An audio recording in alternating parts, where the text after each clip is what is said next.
अस्सलामुअलैकुम व्यूअर्स, उम्मीद करती हूँ आप सब खैर-ओ-आफियत से होंगे। तो व्यूअर्स, आज की वीडियो स्टार्ट करने से पहले मेरी वही आप लोगों से एक छोटी सी रिक्वेस्ट है कि वीडियो को लाइक और सब्सक्राइब कर दिया करें चैनल को। और अगर कोई BTS के बारे में जानता है कि क्या है तो मुझे कमेंट बॉक्स में ज़रूर बताइएगा। मैंने अपनी दोस्तों को जिक्र करते हुए सुना लेकिन मुझे समझ नहीं आई, मैंने सर्च भी किया। अगर कोई आप में से जानता है तो मुझे ज़रूर इन्फॉर्म कीजिएगा। वो किसी आर्मी का जिक्र कर रही थी। आर्मी क्या है, किस कंट्री की आर्मी की बात हो रही है। मैंने इंटरनेट पे ये सर्च भी किया कि BTS किस कंट्री की आर्मी है, लेकिन मुझे कोई सर्च नहीं मिली ऐसी। तो आप लोग मुझे इसके बारे में ज़रूर बताइएगा। चले हम अपनी स्टोरी का आगाज़ करते हैं। तो ये जिनकी स्टोरी है ये बताती हैं कि मेरा नाम उज़्मा है और उज़्मा कहती है कि हम लोग अपने ननिहाल गए थे। हम लोग अपने ननिहाल काफ़ी अरसे के बाद गए थे। कहती है कि मेरी उम्र 19 साल थी, मेरा भाई मुझसे 5 साल छोटा था। हम लोग जब जाकर वहाँ पर बैठे हैं, हमने वहाँ पर खाना वगैरह खाया। मेरे नानी लोग एक गांव में रहते थे और उनका घर डेरे में था। उन्होंने डेरे के अंदर मकान बना रखे थे। इर्द गिर्द सारा खुला इलाका ही था, खेत वगैरह थे, कुछ फसलें थी, दरख्त थे और वहाँ पर उन्होंने अपने जानवर वगैरह भी बांधे हुए होते थे। तो कहती है कि खाना खाते खाते मैंने देखा कि मेरा भाई वहाँ पर मौजूद नहीं है। वो उठकर गया था लेकिन इतनी देर हो गई वापस नहीं आया। मैंने मामा से कहा कि रुके, मैं उसे देख कर लाती हूँ। मामा मान गई, कहती चले ठीक है, एहतियात से जाना। मैंने देखा भाई कुछ दूर एक दरख्त के पास खड़ा था। मैं भाई को वहाँ से खींच कर वापस ले आई, लेकिन उसी दिन शाम को मेरी तबीयत ख़राब होना शुरू हो गई। मुझे बहुत तेज़ बुखार हो गया और मैं जानती हूँ कि उस वक्त मुझे ऐसा लग रहा था जैसे मेरे जिस्म पर कीड़ियाँ चल रही हों। मुझे अपने ऊपर काफ़ी सारे परिंदे उड़ते हुए दिखाई दे रहे थे और मैं उस दिन चिल्ला रही थी कि मामा मुझे बचा लेंगे, परिंदे मुझे ले जाएंगे। गांव में एक डॉक्टर था, उससे इलाज करवाया गया लेकिन उसने कहा कि हल्का फुल्का बुखार है, उतर जाएगा। लेकिन कोई फ़र्क ना पड़ा। वो रात तो जैसे तैसे करके मेरी मामा ने मेरे पास बैठ कर गुजारी। लेकिन अगले ही दिन मेरे बाबा ने गाड़ी निकाली और हम लोग अपने घर वापस आ गए। यहाँ आकर पहले तो डॉक्टर्स को चेकअप करवाया गया, लेकिन डॉक्टर्स ने कहा कि कोई ऐसा मसला नहीं है, सब कुछ बिल्कुल ठीक है। फिर वो क्या था, मुझे कभी कोने में कोई खड़ा हुआ दिखाई देता तो मुझे कभी छत पर कोई रेंगता हुआ दिखाई देता। मेरा अपना अलग से कमरा था लेकिन अब मैं अपने कमरे में सो नहीं सकती थी क्योंकि मुझे ऐसा लगता जैसे छत पर कोई औरत चल रही हो जिसके लंबे बाल हों। जब मैं उसकी तरफ देखूँ तो वो अपनी गर्दन मोड़कर मेरी तरफ देखती और हंसती।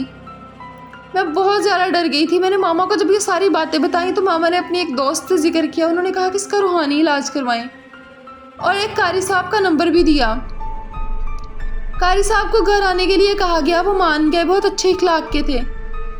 उन्होंने घर आकर इलाज किया तो बताया कि आपकी बच्ची ने बहुत तेज़ परफ्यूम वगैरह लगाया हुआ था। वहाँ पर दरख्त पर एक जिनजाद और उसकी जिन्नी रहती थी। बस वही जिनजाद इस पर आशिक हो गया है और उसकी जिन्नी को इस बात का बहुत गुस्सा है, वो इसको ऐसे नहीं छोड़ेगी। मेरी मामा और बाबा को पहले तो ये बातें सुनकर यकीन नहीं आया, लेकिन जब उन्होंने ये बातें मज़ीद हिसाब लगाकर कुछ और बातें भी बताईं तो मेरे वालिदैन को यकीन आ गया।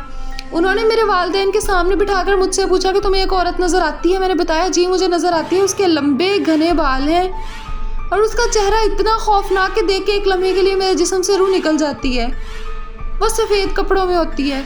उन्होंने और भी कुछ हिसाब लगाया और कुछ ऐसी चौंका देने वाली बातें बताई कि मेरे घर वाले हैरान रह गए।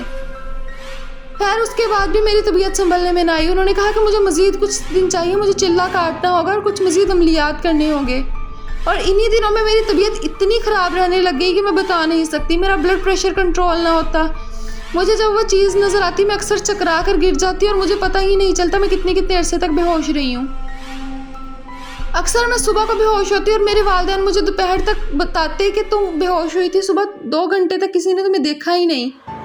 मामा अपने किसी काम में बिजी होती, बाबा जॉब पे होते। मैं रूम में होती, कोई नोटिस ही नहीं करता था कि क्या हुआ। लेकिन अब मामा ने मुझ पर ज़्यादा ध्यान देना शुरू कर दिया था क्योंकि उन्हें पता था कि मेरी हालत ऐसे किसी भी टाइम बिगड़ जाती है। खैर जब उन कारी साहब ने अपनी अमलियात मुकम्मल कर लिया तो वो हमारे घर में आए और उन्होंने कहा कि देखना वो जो भी चीज़ है तुम लोगों के सामने हाजिर होगी। ऐसा ही हुआ, वो चीज़ हमारे सामने हाजिर हुई।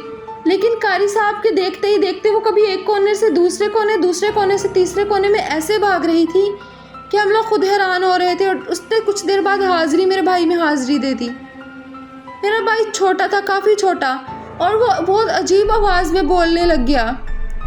कारी साहब ने दोबारा कुछ अमल किया, उससे भी बाहर निकल आई।